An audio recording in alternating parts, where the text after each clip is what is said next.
So I'm Christina. I'm an engineer on the KYC team at Solarisbank. And the KYC team identifies, onboards, and screens the person and business customers of our partners. I am Emmanuel Aqua, and I'm the engineering manager for the site reliability engineering and cloud and platform engineering teams at Solarisbank.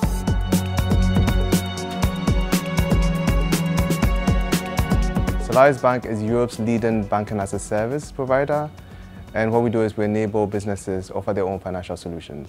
Currently, we are based in Berlin. We are 300 plus employees and from 50 nationalities. So what makes Solarisbank unique is that we're actually a tech company with a banking license. This means we lift the regulatory as well as the technological barriers for our partners and then reduce the time to market for each of them. At the beginning of 2020, we set ourselves the ambitious goal of migrating 300 plus services to AWS by the end of the year. So we faced 4 main challenges on our journey to AWS. One was implementing you build it, you own it as a principle throughout our company and the organizational shift that required. Another one was managing costs. So now that we have a bigger lens into what we're spending, we need to be able to utilize that effectively. Another one was knowledge gaining. So we needed to gain the requisite AWS knowledge across both our centralized team and our product teams. And then the fourth one would be how to lift and shift versus lift, reshape, and shift. So how to balance speed and optimality when migrating. Some important milestones on our cloud journey to AWS were that we actually migrated our largest database, or one of our largest databases, in under 6 minutes to RDS. So that was pretty exciting.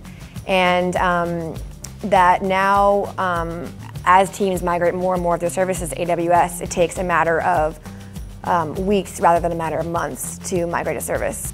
A really good experience we had with AWS, and which was instrumental in our migration, was our partnership with our AWS representatives. Because what they did was they really looked into our tooling and even made suggestions for tools that weren't on our radar. So the workloads we selected to use for AWS are AWS Fargate. So we use that to run our services, and in conjunction with Elasticache and RDS for our databases. And we also use CloudWatch for business metrics and alarms. So one of the things that we can do now with AWS that we couldn't do before is the ability to scale and descale with changing demand from our customers. So we can adjust container resources extremely quickly. Our product teams are now autonomous, and our platform team is freed up to pursue other business objectives. Having infrastructure as code, that was very helpful to just sort of see our entire cloud landscape in one code base. Solarisbank is on the way to becoming an AWS technology partner, which means we leverage on each other's networks, as well as create joint business opportunities going forward. For us, AWS is more than just a cloud provider. It's a strategic partner with which we'd like to deepen our business ties going forward.